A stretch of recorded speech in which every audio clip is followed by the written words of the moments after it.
Hi guys, today I'll try to make a humidor for my rather small collection of Cuban cigars out of cheap materials one could find around the house or at the nearest hardware store. The central piece will be an old backgammon box. Of course, it's not made of Spanish cedar as the original, much more expensive humidor cases you'll find on the market, but it's still wood, it's well made, and I think it will do the job. On top of it, it has a fancy look, I might say. Of course, if you have a large collection of expensive cigars, it's definitely better to buy a real humidor. But since the prices of good ones may reach a few or more, $100 or euros, and as I said, I usually have only a few cigars at a time, and I'm not planning to keep them for a long time. At the end of the day, I bought them to enjoy them, right? This low-cost solution will do. Besides the backgammon box, which costs a few dollars, mine was bought years ago for maybe $5 or so.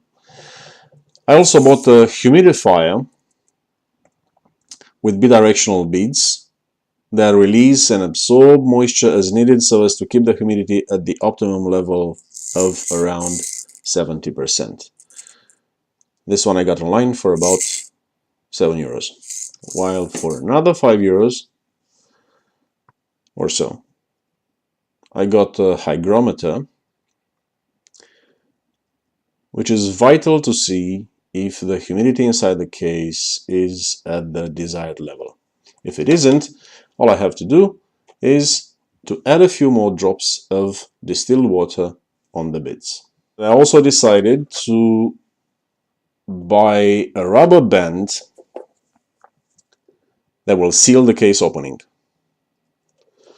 It's a self-adhesive band, and these little striations up here will help sealing the box so as to keep the humidity inside. About €1 per 2 meters at my preferred do-it-yourself store.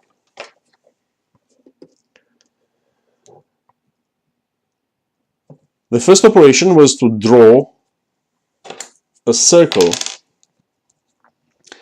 as big as the lower part of the hygrometer, the side that will eventually go inside the box.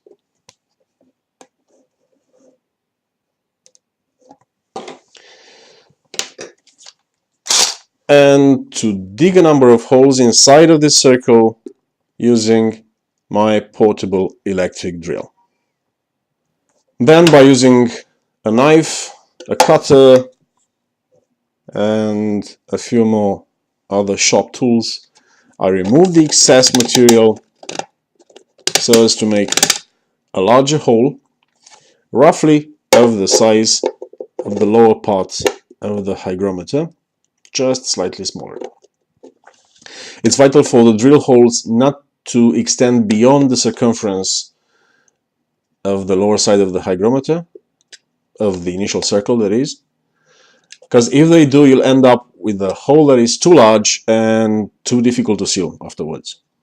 I prefer to make a smaller hole in the first stage and then to slowly enlarge it, eventually by using a file, and checking it regularly until the hygrometer fits almost perfectly. It's gonna take a while, but it's worth the effort.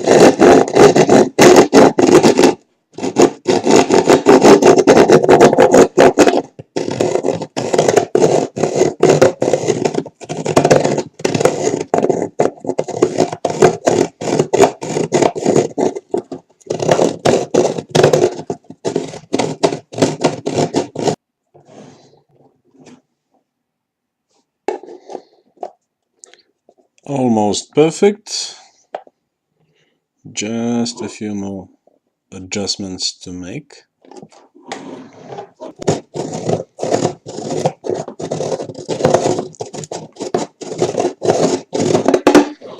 The circle is almost perfectly round. That's what patience leads you to.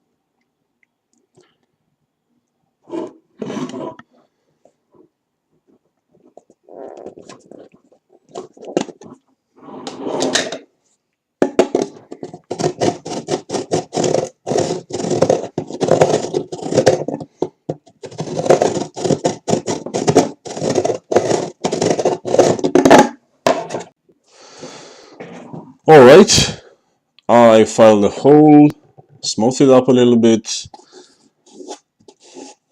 Now it's time to fix the hygrometer in by using a few drops of adhesive. I prefer to use a super glue instead of epoxy because given the environment it will work in, the former appears to be healthier and with less side effects such as vapors with undesirable smells. You certainly don't want a funny smell anywhere in your humidor. Basically, the humidity inside the box will only stimulate the polymerization reaction that makes the acrylic resin in the super glue to strengthen, and that will prevent any vapors to float around.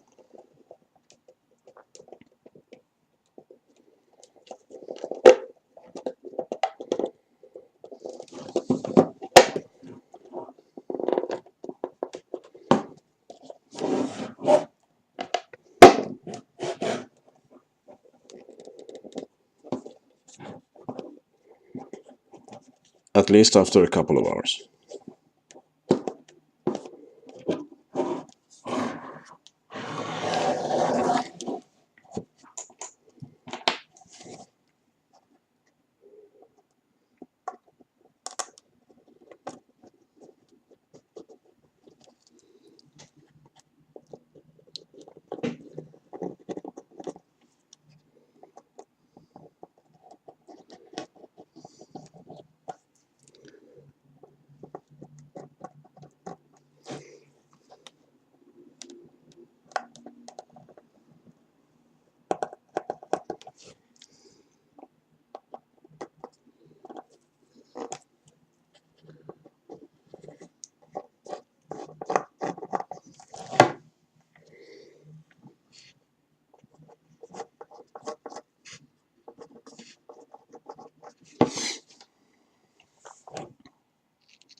There we have it.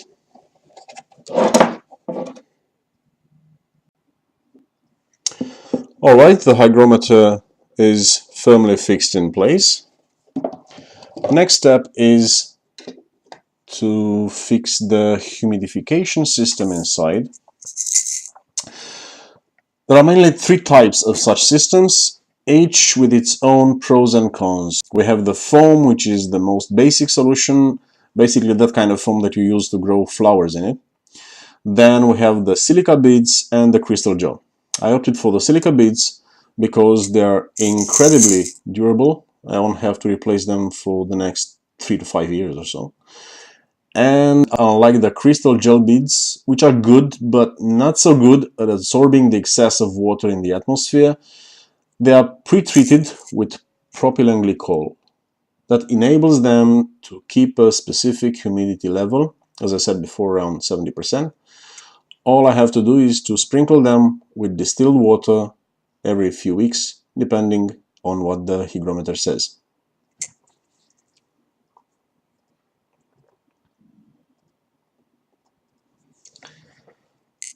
Using distilled water instead of tap water is vital because the latter contains chloride and bacteria and stimulates the development of mold, and you really don't want any of these things anywhere near your cigars.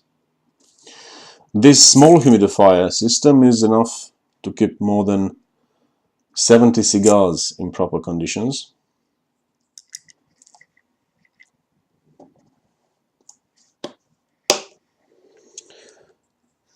I poured water on the beads inside.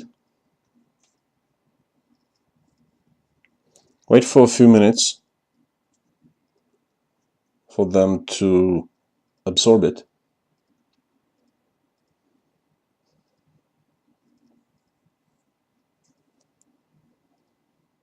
Then I simply remove the excess liquid and we're good to place it inside the humidor.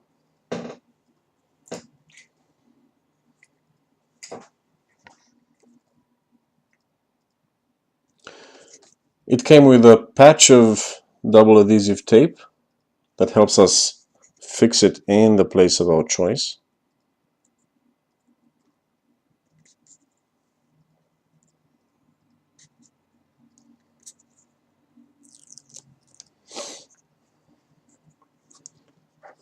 I'll put it right here in the corner.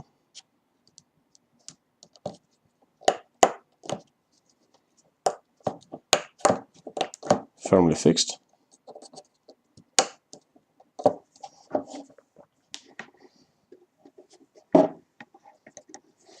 It stays perfectly.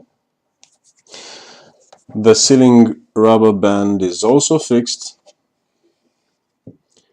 Now I'll have to close the box and leave it like this without any cigars in until the humidity reaches normal level. As you can hopefully see, the hygrometer shows slightly below 60%. That's pretty much the humidity we have in this region. About 10%, 10 to 12% below the desired level. So we'll have to keep our humidor like this for a couple of hours for the humidity inside the beads to start spreading in the atmosphere inside the case. Okay, the hygrometer shows 65–66%. That's just shy of the humidity we aimed for, but anything between 65 and 70% is good. Although we have the famous 70–70 rule, that is 70% humidity and 70 degrees Fahrenheit, sometimes a slightly lower humidity isn't bad at all. And this means that our humidor works great, it's airtight, and it's ready to receive my cigars. As I said, there are not so many, but I do have a few that deserve to be enjoyed in perfect conditions. Besides these Guantanamera Cristales, which are not necessarily among my favorites, I recently bought straight from Casa de Habanos in Havana, Cuba, these wonderful Monte Cristo numero 2 or number 2, depending on which side of the border you are.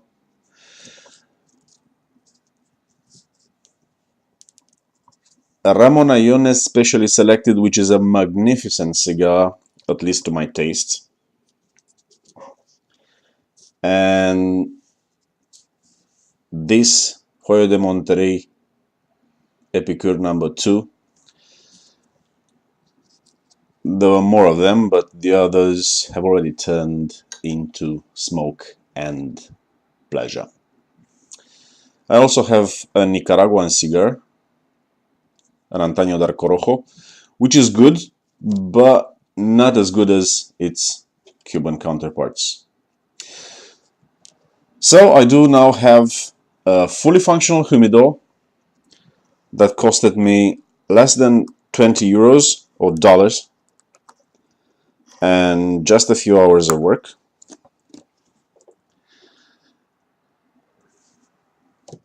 I think I deserve a Monte Cristo number 2 right now, and a good Irish whiskey. And so do you. Cheers.